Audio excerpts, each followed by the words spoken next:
Hello again, everybody. One of our guests for this panel is a little bit late, but we're going to bring him in when he arrives, and it's kind of fitting because we also don't have a picture of him. So he rarely shows himself. He's the most invisible person in Nevada politics outside of Rebecca Lamb, who has made an appearance here today, which I'm quite grateful for. But should we bring Matt and Omar out, and then I'll tell you a little bit more about him. Matt and Omar, come on out.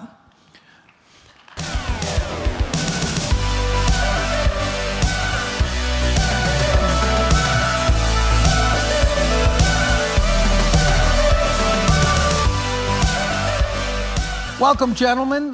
We are going to try to do about 40 minutes. Again, if you have questions. And here is the aforementioned. Here he is. Where he got here just in time. Nice of you to join us, Mr. Slanker. So we'll wait till Mike gets up here, and then we'll start this panel. I want to tell the audience again, we're going to try to save a few minutes at the end for questions, both for people in beautiful Warray Studios and for those of you watching virtually. You can just put your questions in the chat. Again, I emphasize civil, substantive, and not partisan frothing. That's Matt Brooks's department. All right, let me... I'm the barista, right? I got to do all the frothing. So as soon as Mike gets up here, we'll get started. And I am very, very happy to have this quality of guests and to have Elizabeth. Hi, Mike. Welcome. Hello. Welcome. So let me introduce these folks real quickly, and I'll start with Mike, who just showed up. Mike Slanker's been around Nevada politics for about a quarter of a century. We are getting old, are we not? He's the founder of November Inc. He's also been involved in some, and this is a state that has close races, in some of the closest races in Nevada history. John Ensign and Harry Reid in 1998. Dean Heller and Shelley Berkeley, I think that was 2012, if my clock is correct. And Joe Lombardo and Steve Sisolak even more recently. So I'm glad to have Mike here. Matt Brooks is the longtime head of the Republican Jewish Coalition, which is an enduring force in national Republican politics, and he did not make me say that. He's also very familiar with Nevada. He comes here a lot. Sheldon Adelson used to be a real force in the Republican Jewish Coalition, and Matt knows of no other hotels in Nevada except the Venetian. Thanks for being here, Matt, as well. And Omar De La Rosa is not quite as old as the rest of us here, but he knows a lot about Nevada politics, mostly through his involvement with legislative Republicans during sessions and in the campaigns. He's known for his keen insight and understanding of Nevada politics. Let's give this panel a round of applause. I'm so glad to have that. It's like Washington knew when Indy Fest was, Matt, and decided to have the vacant speakership just as we were doing Indy Fest. And I have to ask you, we have to talk about that first. What's the talk in Washington? What's your take on that? On what? You see why I invited him, everybody? That kind of insight. Was it inevitable that I don't know. I've been traveling. Has something happened? I've been traveling the last... So I'll give you a two-part question. Was it inevitable that McCarthy had to go, and who's going to replace him? You know, I thought that because of the first of all, the reality of having a slim majority, by definition empowers the more extreme elements to, sort of hold the process hostage and create chaos, which is, what we're seeing here. I was surprised actually that McCarthy was able to negotiate through the debt ceiling debate. I thought that was going to be the catalyst that brought the House of Cards down. And it was only to me a matter of time. I'm surprised that in the end, the agents of chaos prevailed. I thought McCarthy, because he's very smart and talented and a good inside baseball operator, was going to be able to thread the needle and survive this. Right now, people keep asking, who's going to emerge, and I think it's anybody's guess. But I would think, if you put a gun to my head, I would probably bet that Jim Jordan gets through this process. But as somebody who has been doing this for a long time, as somebody who has been engaged and who is passionate for our party to be a party that, you know, can be a reasonable, responsible party to help lead. You know, we're at a time in our history right now where America has a lot of trouble. I mean, there's a lot of big issues out there that need to be resolved and need to be solved, and we need mature leadership. Right now, I feel like, you know, I'm in one of the beta-tested, you know, I'm a passenger in one of these autonomous vehicles with no driver, and I see us like going right over the cliff, and like there's nothing you can do about it, and it's just heading in that direction. So it's been an interesting, not just week, but it's been an interesting several months, and it's nothing is going to change the equation to get us back on track anytime soon, I don't think. You know what that reminded me of almost? The first scene in one of the worst shows ever on TV called The Newsroom. I thought you were going to do like a Jeff Daniels speech about what ails America and America's. I mean, you almost went there, didn't you? I almost went there. I almost went, oh geez, now I'm going to, the Westwood. Who's the guy that did The Newsroom? Jeff Daniels. You mean Aaron Sorkin? Aaron Sorkin, right, the Aaron Sorkin. You speak a little like him. Mike, let me ask you about just apropos of that. I often wonder, and it's hard to gauge how much what's going on nationally with either party or with what's happening in Congress is going to affect Nevada politics. What happens? You were with the NRSC for a little bit, if I recall correctly, in my deep recesses of my brain. Great year to be there, 2008. Yes, yeah, exactly, exactly. And so, what do you think the answer to that is? Like when you have your meetings, and you know, like you see, I mean, this obviously what's going on with the Republicans in the House is not like a net positive for anybody back here. But how much does it affect campaigns back here? That's a good question. Well, first I would say neither party is immune from this. I mean, the Democrats are in a similar situation. They've got a left flank that's kind of all over the place. In Nevada, Democrats have been blessed that they've kind of had, you know, two godfathers, if you will, Harry Reid trying to control things and then Steve Sisolak trying to control things. But now they don't have that here. But in Congress, the Democrats are in a similar situation where they're, you know, kind of holding off the left wing. How does it affect Nevada? It's tricky. I think our elections have been, you know, fairly independent over the years, but at the end of the day, you know, national trends tend to affect every state. I don't think the House situation, at least at this stage, is going to affect elections in 2024. Now, we could do this again in 8 months and I may change my mind, but as of today, I'm guessing this will largely be noise. We'll have a new speaker, you know, people will have moved on, and the presidential election will suck the oxygen out of the room for the most part, as it always does. So I don't think this specific situation will affect our elections in 2024. So if you don't mind, so I want to ask Omar, so on the topic of what stays in D.C., staying in D.C. or not, you know, let's call it the MAGA Republicans versus moderates and others, has that trickled up to Carson City from D.C.? And so how's that? What are we seeing in the legislature? What are you seeing in the legislature that's different, if anything, because of that schism? Oh, no, we definitely see it in Carson City. I mean, in Washington, D.C., you have the Freedom Caucus. I mean, you have the same thing here in Nevada. And you do have a split between the more right-wing folks in the Assembly and the Senate with the moderate ones. I mean, and you see it in the type of legislation that they introduce and who's in leadership this past session. The more right-wing folks were in leadership, and you could tell by the kind of stuff that they introduced and priorities that they focused on, as opposed to, I think, in the past we had more moderate-leaning leaders, and those folks were able to work a little bit better with Democrat leadership and focusing on stuff that kind of just move the state forward. Are you willing to give an example of either a law that was proposed or a law that was scuttled because of this effect that we're talking about right now? I feel like you're going to put me on the spot. And well, that's why you're here, sir. No, I mean, to be honest, I think 2015 is a great example, right? I mean, without the folks that we had there, I don't think we would have passed the governor's priorities in passing that commerce tax, right? And you needed somebody that was moderate, that was had the ability to work with the other side to get that done. I did not have, you can go in a second, but I did not have on my bingo card on the Republican panel someone bragging about passing the largest tax increase in history. I'm kidding. It Mark, go ahead. They did a lot of things for Nevada. Go ahead, Mike. You know, you've got a structural situation in Nevada right now too. Redistricting created districts that are largely safe. I'm going to screw this up, but it's between 50 and 55 districts are totally safe. Right. Republican can't get beaten in one district, a Democrat can't get beaten in another. That changes the game in Carson City. They don't live in any fear of their reelection. They don't live in any fear of their constituents. And there's only a handful that do. And primary is everything. And then that's where these fights come up.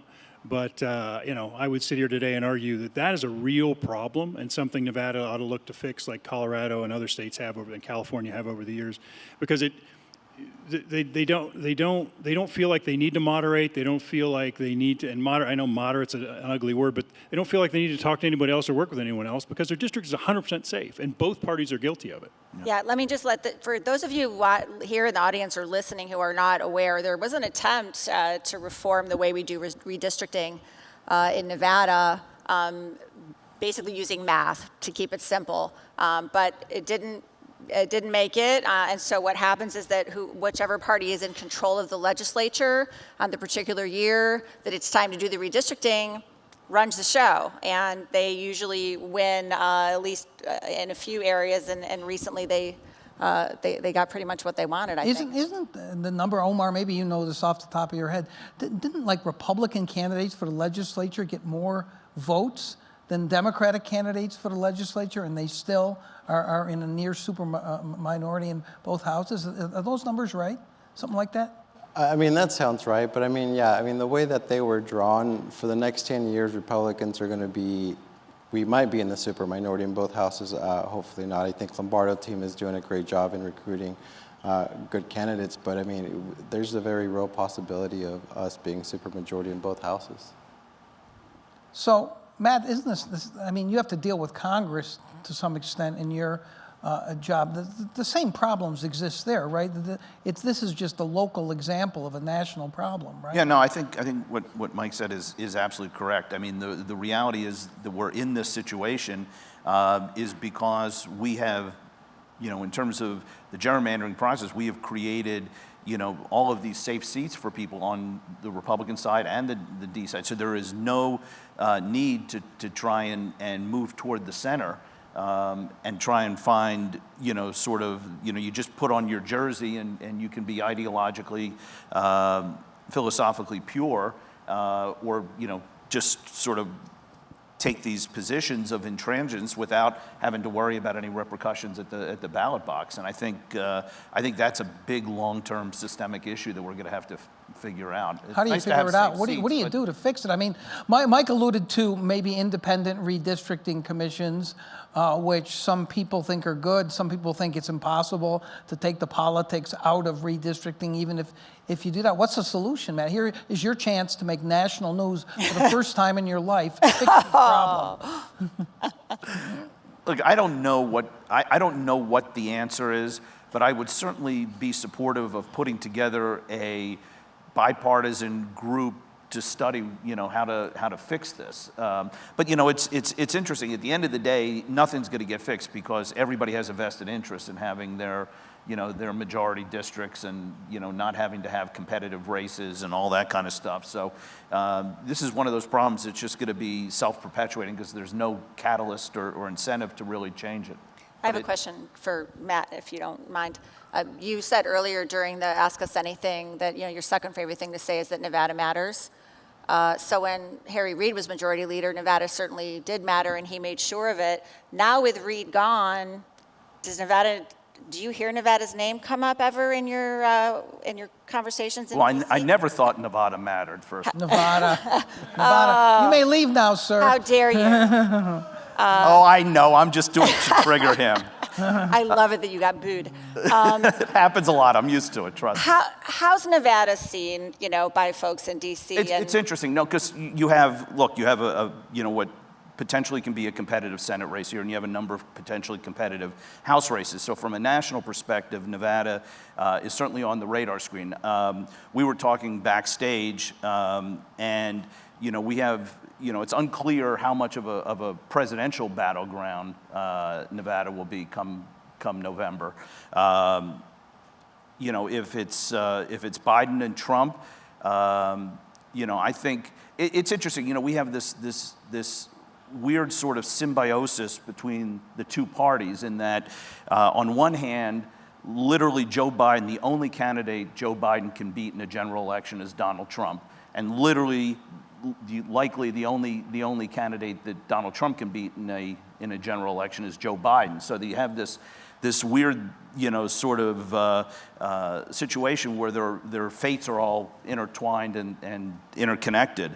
I will say this, if you want a prediction, I still do not believe that come November, Joe Biden's going to be on the ballot. Huh? That's my prediction. Wow. Really? Is that just, you know, Someone write that down. You at your QAnon meetings, or do you have some evidence to back this up? I have a lot of evidence. Look at all the national numbers. Look at the trend lines and all the national surveys. Trump is beating Joe Biden. There is absolute panic, and you can talk about it at the next panel with the Democratic opposition. There is absolute panic in Washington right now about Biden. You know, the Republicans are beating on who's better to lead on the economy, on national security, on immigration. You know, we're leading by double digits over, Trump is leading by double digits over Biden. And I think there's a real panic setting place that, because of his age and you know, his sort of, you know, that he's just not up to the task right now. And you see the White House is doing everything they can to insulate him. You know, he is one Gerald Ford fall away from, you know, from really having the whole house of cards come down. I mean, it is, you know, if you notice, I'll give you a little inside baseball stuff to watch next time you're watching TV, but you can see how worried the Democrats are in the White House about, you know, trying to make sure that Biden doesn't trip and fall. So anytime he comes out on Air Force One now, you know, they usually put the big jetway up and they come down and they stand at the top of the steps and wave and come down the stairs. Now, because they're worried about the stairs, they're taking him out of the belly of the plane. And the little, you know, it's like 6 stairs down from the belly as opposed to the big long staircase coming down from the top of the bubble of Air Force One. So that's the kind of little inside stuff. And there is just real panic, and they're desperately trying to figure out a way or to think about if they have to make a change, how they're going to switch So horses. let me jump in here, Elizabeth, before Matt takes up all the rest of the time by telling his fascinating inside baseball about how a guy who's almost 80 can't walk too well. Mike, it seems like there's panic on the other side, too, that Trump, and Matt alluded to this, Trump might be the only Republican candidate who is a serious underdog in a general election. It's not an, he's leading in every national poll Those right polls now. mean nothing. The national polls mean nothing. Well, he's an underdog in your mind, So, but not in anybody else's mind. There was no other mind that matters here right now, Mr. Elizabeth's mind No, matters. Mike, but Thank you. seriously, Thank you, we're Matt. talking about how Washington affects Nevada. If it's Biden, Trump, I mean, clearly the presidential race is going to affect the Senate race here to some extent, and maybe even races down the ballot, the House. And if it's Biden versus Trump, is that good or bad for the Republicans here in Nevada? Well, it's a great question, and we've lived through it once. Swing state Senate districts kind of went both ways. Heidi Gansert wins, Sherry Buck wins, Nicole Cannizzaro wins by a few hundred votes. I mean, things kind of, Congressional District 3 was very close, but, you know, Democrats held on there. Donald Trump loses narrowly. I would say, you know, look, it's likely Donald Trump's the nominee. And the rematch, I don't think really scares us as Republicans in Nevada that much. It was close the first time around, and Joe Biden's numbers were far better then than they are now. And every bit of, not national polling, but statewide polling I've seen has the race literally a coin flip. If the presidential race is a coin flip, we're fine. We're fine.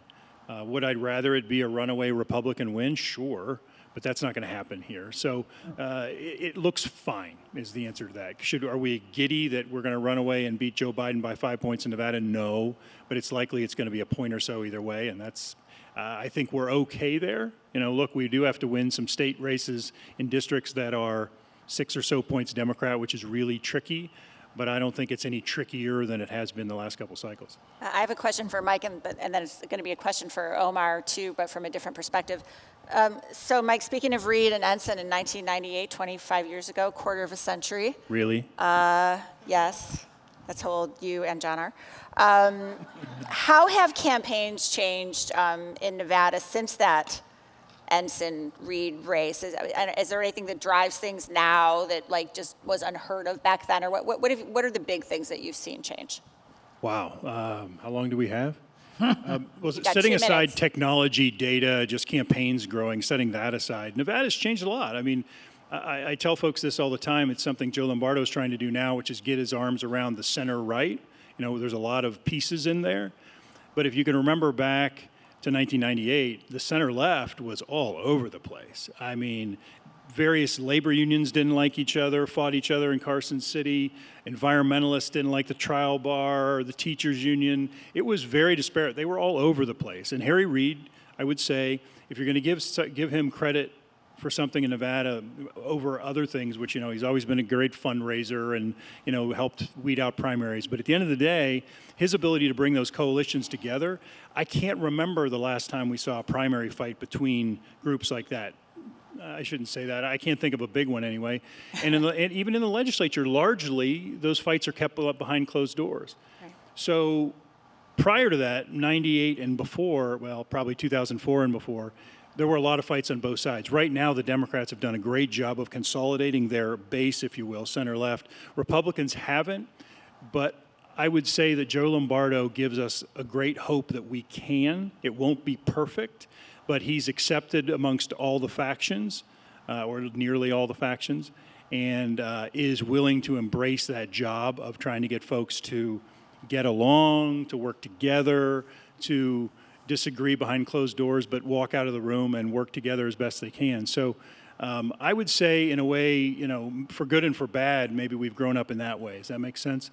Now, the bad side is everyone's got a partisan jacket on these days. There aren't the smaller coalitions used to be able to run around and get them to come on board. Now everyone wants to know, you know, which jacket you're wearing, and that's kind of the end of the story. So, yeah, I'd say that. It's been my observation since I've been in Nevada that unity and party politics is a lot like unicorns. It doesn't exist. But can I toss a similar question to Omar before we move to the next Go ahead. topic? So you haven't been around as long as either Mike or John, so I won't ask you about 25 years of history. But what are the driving issues at the legislature, do you think, let's just say next time? What issues from last session have staying power for next session? And do you see anything new on the horizon that Carson City is going to be talking about? Oh, I mean, I think school choice is going to be a huge issue, right? I think we've captured that issue. We've shown that it's needed in Nevada. We keep ranking last in education year after year. And after the votes to fund opportunity scholarships kind of didn't go our way in IFC, and the governor finding a solution to kind of rectify that. I mean, I think it's going to be one of the driving factors for us in the state in the upcoming election for sure. You know, I hope you don't mind. This is just something that is always on my mind whenever we talk about school choice and opportunity scholarships. It's not that it doesn't matter, right? I understand that people are very passionate about the school choice issue, but it really the Opportunity Scholarship Program only affects about 1,500 students in the state at the most. Why then is the Opportunity Scholarship, why is it such a big fight when so few students are affected, as opposed to some other fight that would perhaps affect, let's say, hundreds of thousands of students across the state? Well, I mean, I think Democrats, frankly, kind of got rid of ESAs. It's our last school choice type program one of the last school choice programs that we have in Nevada, right? I mean, we want to expand it, continue to fund it, but I mean, without ESAs or other programs, I mean, we kind of have to make sure that we keep and fight for what we have. And, I mean, there is a need for it, for sure. It's just, can we move it forward, expand it, and maybe bring back ESAs at some point? Now it's my turn to say I did not have education savings accounts on my bingo card. Yeah, I think that ESAs are going to, and the whole school choice issue is going to have bigger effect in certain districts than in others, but I think it can be used. Now, in about 5 minutes or so, I'm going to open it up and see if anybody in the audience has questions, maybe a little longer. And remember, if you're watching at home, you can put your questions in the chat and we'll be able to see them. I do want to talk about the Senate race here, Matt, and it's going to be, again, a marquee Senate race in the country, theoretically.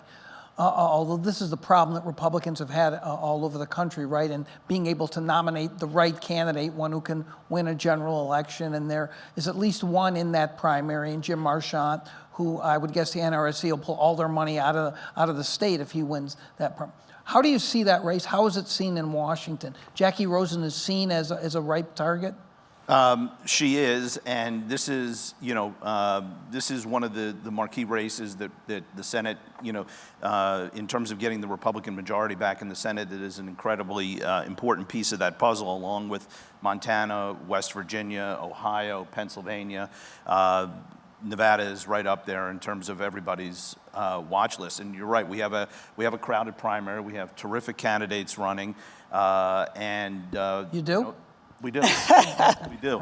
I just didn't want you to just say that as a statement of fact and have everyone accept it when it's clearly not true. But go ahead. So this process will play itself out, and we'll have a nominee, and I think there will be significant resources coming to bear, and Nevada will be a top priority, top tier race in the upcoming cycle. Mike, let me ask you, because you've been involved, as I mentioned before, in some very close Senate races, and I would guess that if Sam Brown is the nominee, and that's who the NRSC favors, and probably has the best chance to beat Jackie Rosen, although he's never won a race, and there are questions about him. Is every Senate race here going to be a competitive Senate race, assuming Republicans nominate someone good against the Democratic incumbents? Are we purple forever? I think so. After 2018, I think we all wondered, had we slid a little further left than we'd hoped. But I think since then it's pretty clear we haven't. I mean, 2022 we elect 3 statewide Republicans and 3 statewide Democrats for state offices. Pretty even to me, which I'll then go back to redistricting for one quick second. We did that at the same time. Democrats got a supermajority in one chamber and nearly a supermajority in the other chamber. Tells you the lines are messed up. Anyway, yeah, I really think it is. I mean, we seem to be right down the middle, and as long as we nominate someone who can raise the dollars and appeal to the middle, it'll work. I will say this, though. The sneaky advantage the Democrats have had the last few cycles is they've just crushed us in fundraising. I mean, crushed us. It hasn't been close. And Why is that, Mike? well, a couple of reasons. One, Democrats are better at fundraising than we are, period. I'll say it. I mean, it's And why true. is that? Well, I mean, you can ask the next panel, but I'm sure they'll be willing to gloat a bit. But no, I would say this, a couple things. First of all, go back and give Harry Reid a little bit of credit. I mean, consolidating a lot of their disparate groups, and you probably noticed, you may have noticed last cycle, instead of seeing Planned Parenthood commercials and every, like 5 different super PACs, the Democrats largely put everything into a couple of places. They trusted each other in some way to consolidate that money, and it's just insane. So they've done a good job of bringing groups together for a common cause. That's one for sure from my perspective. Secondly, the low-dollar donor base, they've done a better job cultivating it for Republicans. It hasn't necessarily dried up, but it just has never grown at the same pace that the Democrats have done. But look, I give them credit. They've crushed us on that front, specifically in Nevada. I mean, Jackie Rosen, she may not be much of a public speaker. I'm not criticizing her ability to speak, but she doesn't go out in public, so it's hard to be a public speaker if you're not in public. But she's a heck of a fundraiser. And at the end of the day, these races seem to be coming down to that. And it's not like we've been outraised by $1 million or $2 million. It's been 3 or 4 to 1, and it's hard to win races like that. Matt, did you want to jump Yeah, I wanted to add something because I think Michael's exactly right. But one thing that I would also say as an outside observer in Nevada politics that I have always been both in admiration of our opposition and frustrated in our own lack of ability. But look, I think the Democrats do a much better job in Nevada than we do on Election Day, vote turnout, voter registration, sort of the blocking and tackling.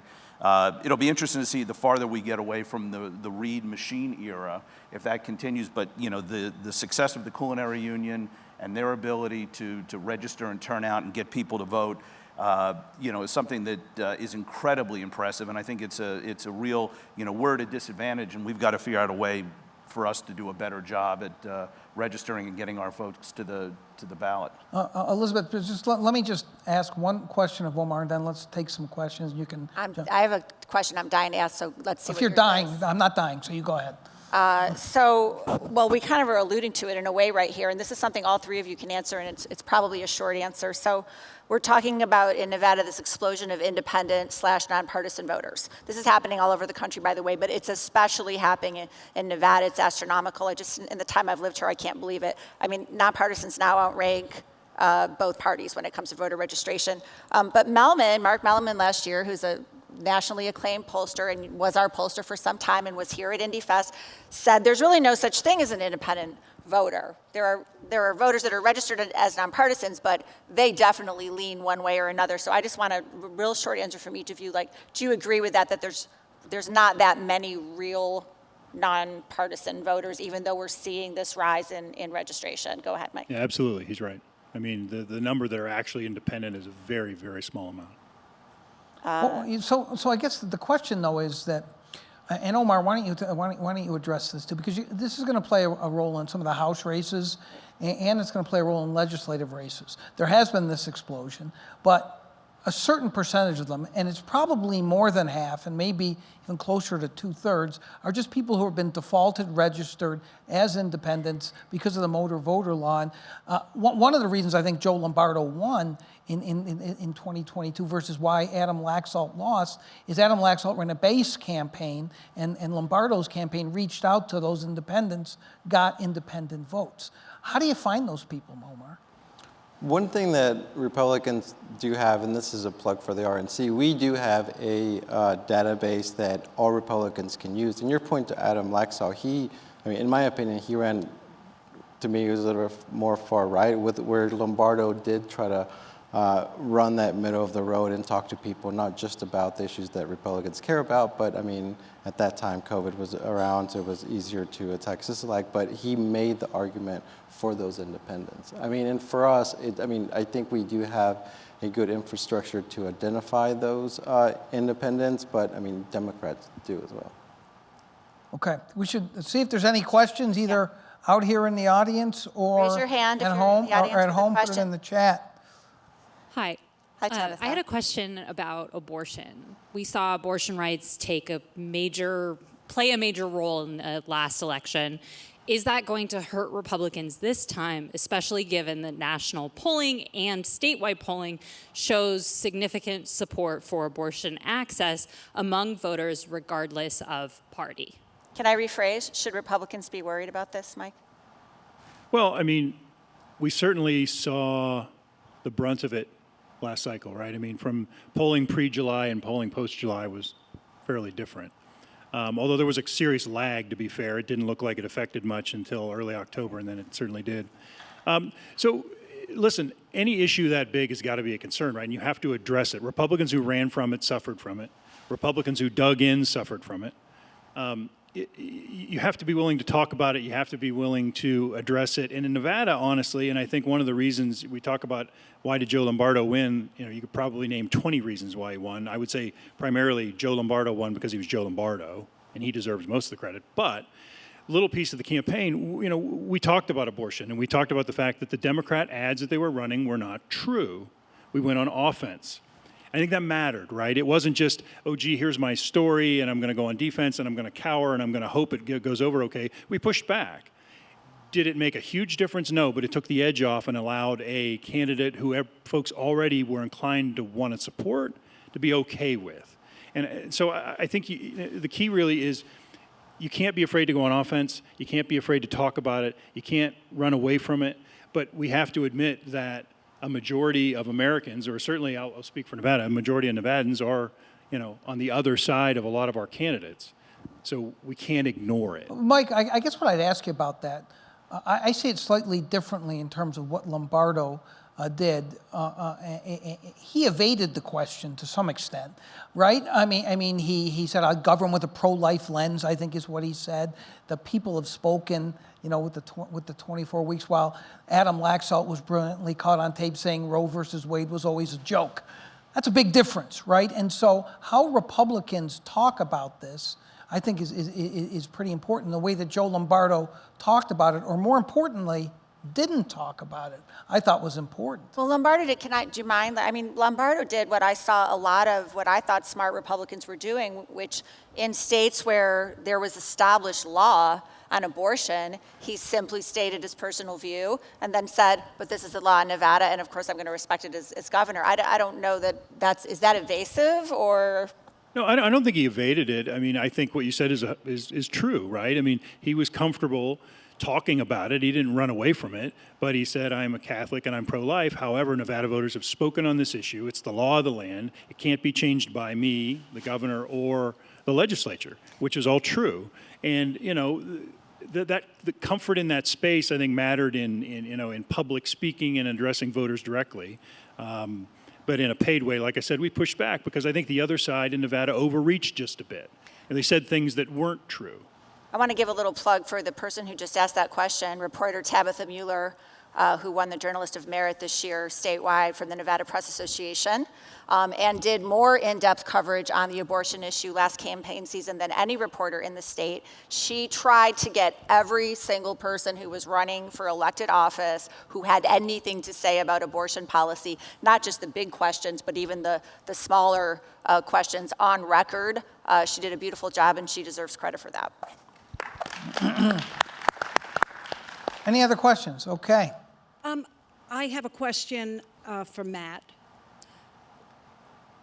You nonchalantly said that you thought that Jim Jordan would end up as the speaker at the beginning.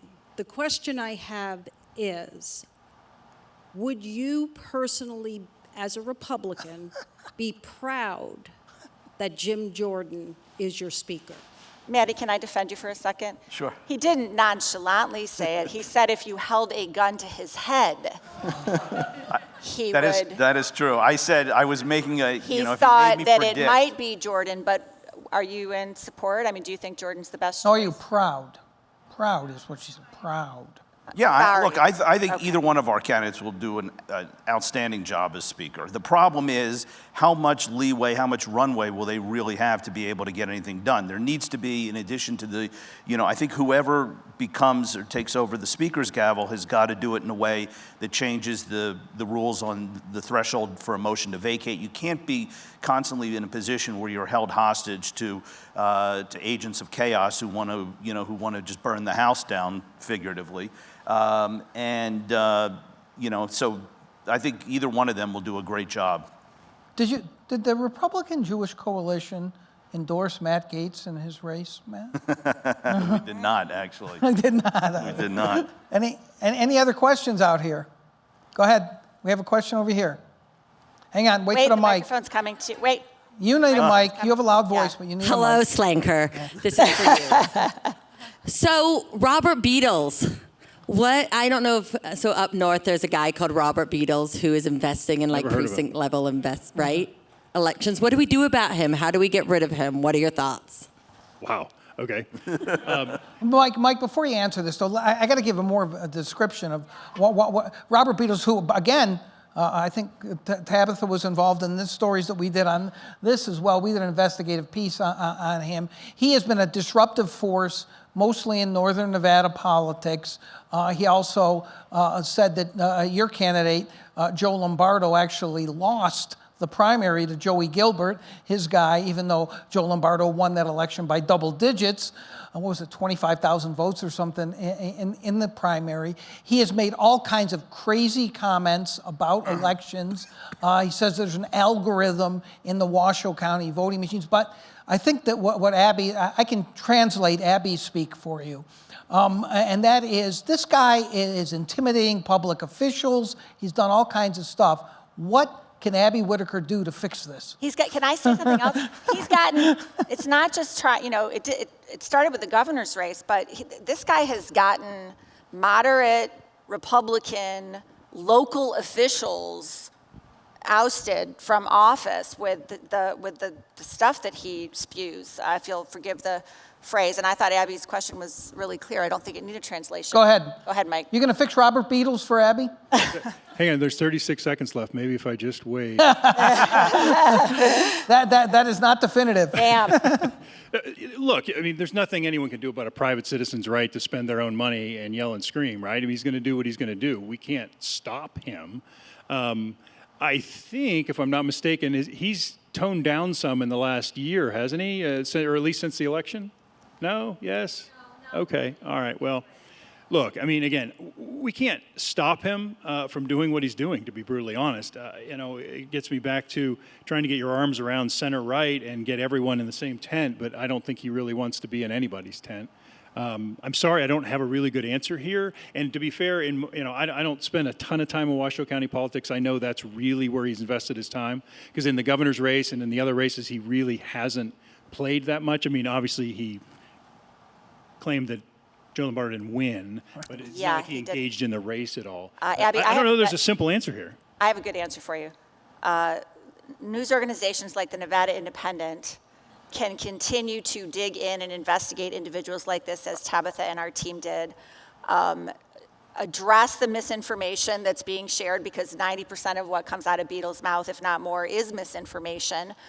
Provide the facts, be the credible go-to source, hope that people read it, and hope that some percentage of those readers are persuaded such that a gentleman like Mr. Beatles cannot affect these elections. So, yeah, and we do need to wrap up, but I just want to say that I think Mike is much happier with the participation of another guy named Robert in the last cycle. And he, too, Mr. Bigelow, spent quite a bit of money to help Joe Lombardo. But you can't do anything about it. But you can talk about, and of course Bigelow didn't do anything like what Beatles did. He just contributed a lot of money. Anyhow, you guys have been great. Omar, Matt, and Mike, really appreciate you taking time to come out and talk to the folks at Indy Fest and to do this for us. Thanks for coming. Pleasure.